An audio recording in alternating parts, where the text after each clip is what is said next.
Bonjour à tous et bienvenue dans ce Morning Bull Live. Nous sommes le 26 septembre 2023 et aujourd'hui, si j'ai bien compris, si j'ai bien tout lu, la presse financière, les experts du monde entier, ce que raconte CNBC, le FT, le Wall Street Journal, MarketWatch, Business Insider, si j'ai bien tout compris, le marché ne sait plus trop où on va et il cherche des indications, il cherche des preuves pour savoir quelle sera la suite du contour de la politique monétaire américaine puisque c'est la grande question du moment. Que va faire Monsieur Powell? Alors, pourtant, ça me paraissait clair. La semaine dernière, il a parlé, il a expliqué ce qu'il voulait faire, il a dit qu'il fallait oublier plus ou moins la baisse des taux dans l'immédiat, mais on n'a pas compris. On cherche toujours des indications pour savoir ce qui va se passer. Entre deux, eh bien, le marché s'est fait décalquer, surtout en Europe. Les États-Unis s'en sortent relativement bien, encore une fois. Vous savez, la grande technique du on baisse avant la clôture en Europe. Quand les Européens sont rentrés à la maison, eh bien, on remonte. C'est un petit peu ce qui s'est passé hier aux États-Unis, mais on a l'impression qu'on n'est pas encore complètement sorti de l'auberge, puisqu'il semblerait que, allez, l'objectif sur le S&P 500 se situerait quand même dans la zone des 4150, 4200 et puis là on pourra peut-être commencer à espérer un rebond. Pour le moment, eh bien on est en phase d'hésitation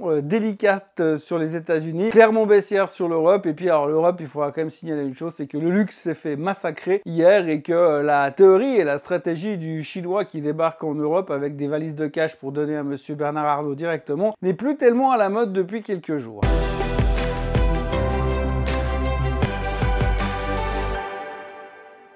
La première chose qu'il faut retenir de la journée d'hier, c'est le gros enfoncement de porte ouverte. En effet, hier, il y a plusieurs banquiers centraux qui ont parlé à droite à gauche pour laisser entendre que, de leur point de vue, eh bien, la hausse des taux n'était pas forcément terminée et que l'objectif restait quand même de ramener l'inflation en dessous des 2%. Donc, s'il y en a un parmi vous qui n'a pas encore compris que l'objectif des banques centrales, c'est de ramener l'inflation en dessous des 2%, je pense que vous deviez être pendant très longtemps en vacances, très loin et très déconnecté de l'économie mondiale depuis au bas mot une année. En tous les cas, on a encore dit et répété encore une fois ce qu'a déjà dit Monsieur Powell à de multiples reprises et ce qu'il devrait d'ailleurs répéter jeudi puisqu'il a une conférence jeudi qui sera très attendue parce qu'on se dit peut-être qu'il va dire autre chose. Oui, certainement, il va nous dire peut-être que je la sens bien, je vais baisser les taux en novembre. Là, je vais faire une connerie, je vais faire un truc sympa, je vais baisser les taux en novembre. Non, il va pas dire ça. Il va continuer à répéter encore une fois les mêmes choses. Je garderai les taux élevés, je veux faire baisser l'inflation jusqu'à 2%, et puis après, on discutera. Mais visiblement, hier, on a mis du temps à digérer cette information,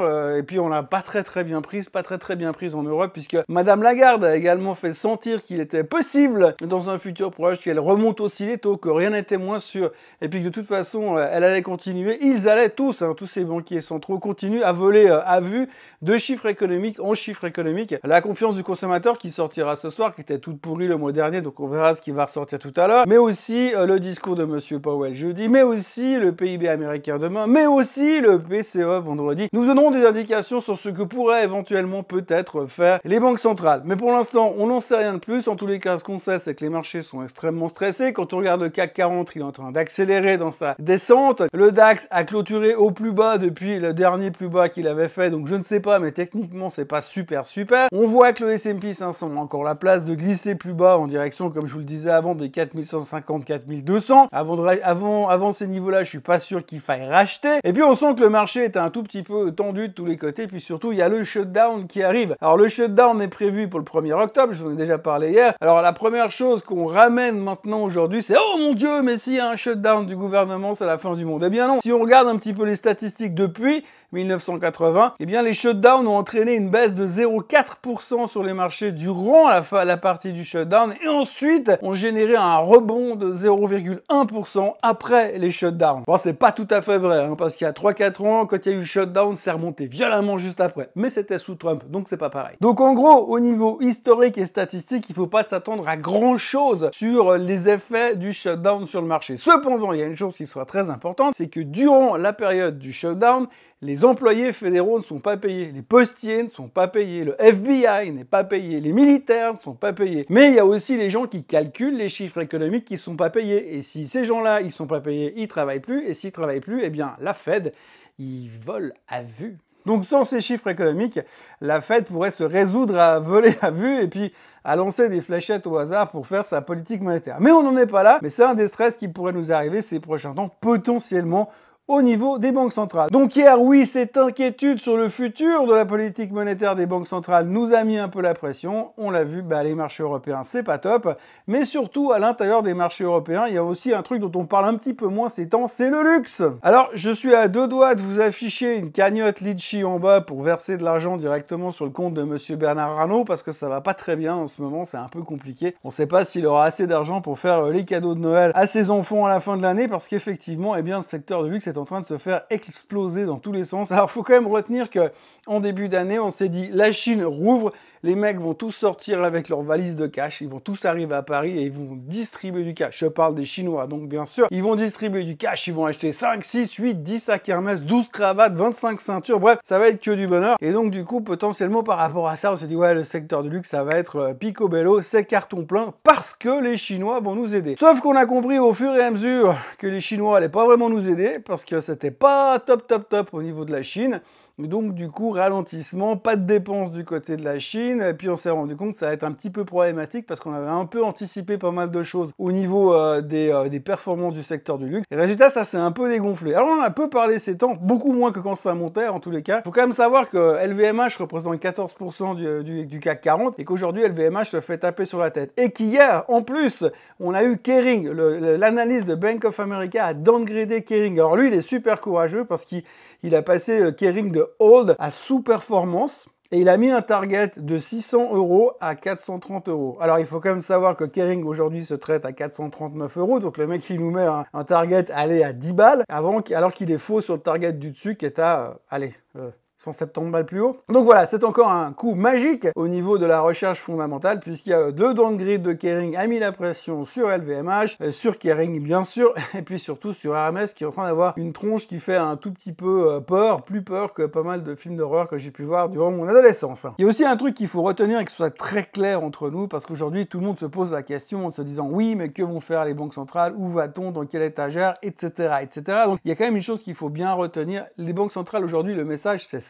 On va garder les taux élevés pendant longtemps pour faire baisser l'inflation. Et on les gardera élevés le temps que l'inflation ne baissera pas. On pourrait même les monter si jamais l'inflation refusait vraiment de baisser. Mais quoi qu'il arrive, on ira chercher les 2% d'inflation. Alors s'il vous plaît, arrêtez de nous prendre la tête avec vos histoires de baisse des taux à venir. C'est pas le sujet du moment. Ce qu'on veut, c'est faire baisser l'inflation. Qu'est-ce que vous n'avez pas compris dans le terme? Notre objectif est de faire baisser l'inflation. Une fois que vous aurez compris tout ça, vous pourrez arrêter de vous préoccuper de l'aspect des banques centrales pendant quelques jours. Aujourd'hui, on va parler du pétrole. Oui, je sais, je vous en parle pas souvent, j'aborde rarement le sujet, mais aujourd'hui, il faut qu'on en parle de nouveau. Parce qu'hier, il y a un monsieur qui s'appelle Doug Lawler, alors vous le connaissez probablement pas, parce que je le connaissais pas ce matin non plus. Enfin, ça veut pas dire parce que moi je le connais pas que vous ne le connaissez pas. Néanmoins, Doug Lawler, qui est le CEO de Continental Resources, c'est un producteur de shale oil aux États-Unis. Monsieur Doug Lawler a déclaré hier que il est plus que probable que le choc actuel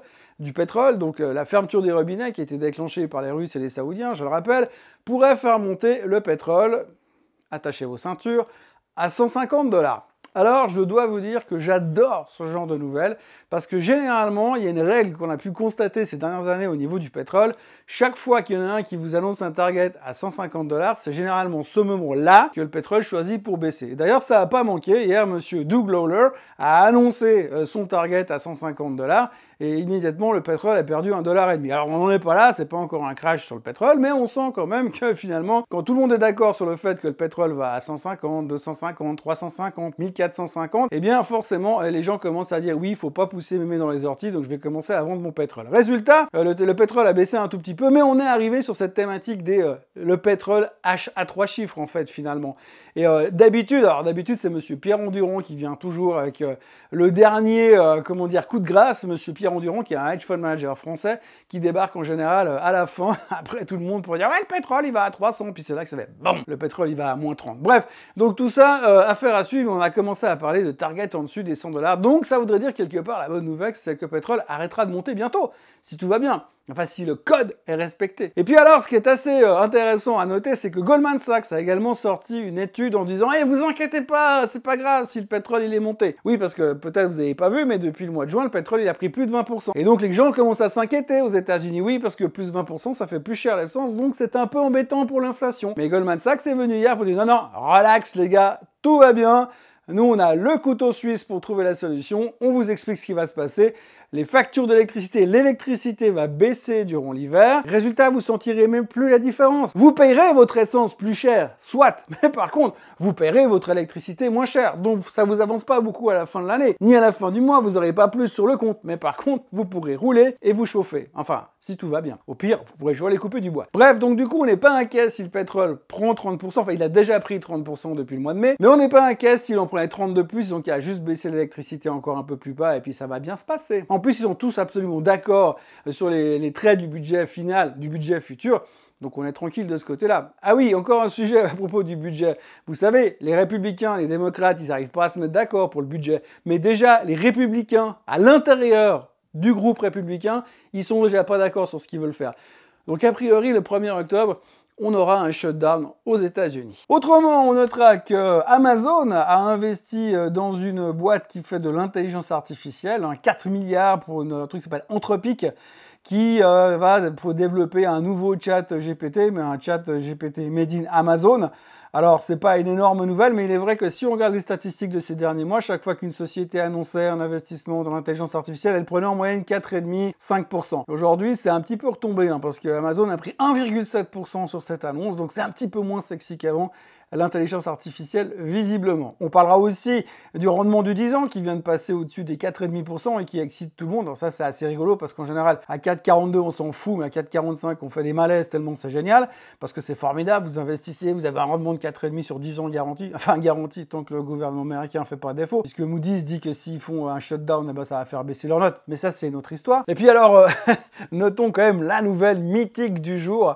Souvenez-vous, durant la période Covid, eh bien, la firme Merck avait sorti un médicament qui s'appelait le Molnupiravir. Retenez bien, le Molnupiravir, qui était une pilule anti-Covid qui était censée empêcher les mutations du virus et le tuer à l'intérieur de vous-même. Eh bien, il semblerait que selon une récente étude, ce formidable produit pourrait au contraire faire muter le virus et lui permettre de se transmettre beaucoup plus facilement aux autres personnes. Alors on espère que c'est des mutations du type X-Men et consorts, ce serait quand même vachement plus sympa qu'une grosse toux. Mais en tous les cas, c'est encore une bonne nouvelle. Alors c'est assez marrant parce que souvenez-vous aussi, il y a 3 semaines, on parlait beaucoup du retour du Covid avec le nouveau variant XB441 ou je sais pas trop quoi, qui était indétectable mais qui progressait très rapidement. Donc voilà, on sait pas, on n'arrive pas à le détecter, mais on sait qu'il va très vite. Donc c'était le plus important, mais heureusement, Pfizer et Moderna, ils ont déjà trouvé un vaccin en 10 jours. Aujourd'hui, c'est la journée de la confiance du consommateur qui sera publiée tout à l'heure aux États-Unis. Alors la dernière fois, c'était pas terrible. Mais c'était relativement bien pris parce que si c'est pas terrible, ça veut dire que l'inflation elle monte et que donc du coup la Fed a raison et que potentiellement elle montera plus tôt. On verra comment ça va sortir ce soir, on verra comment ça va être interprété ce soir. En tous les cas, vu ce qu'a fait la Fed ces derniers temps et vu ce qu'a dit la Fed ces derniers temps, je suis pas sûr que les gens se précipitent pour aller consommer tout et n'importe quoi. Mais on aura la réponse tout à l'heure. En ce qui me concerne, je vous encourage à vous abonner à la chaîne Swissquote en français,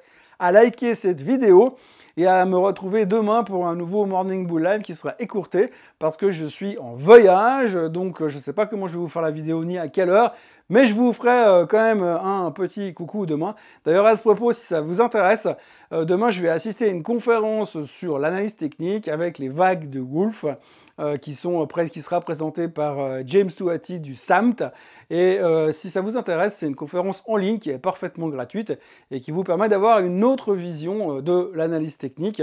Ça vaut peut-être la peine de jeter un coup d'œil. Si jamais ça vous intéresse, vous trouverez le lien pour la conférence en dessous de la vidéo. Moi, j'y serai en tous les cas. Passez une excellente journée et on se retrouve demain, quelque part dans la journée, et puis jeudi après aussi, quelque part dans la journée, mais depuis l'autre bout de la Suisse. Allez, passez une belle journée. À demain. Bye bye.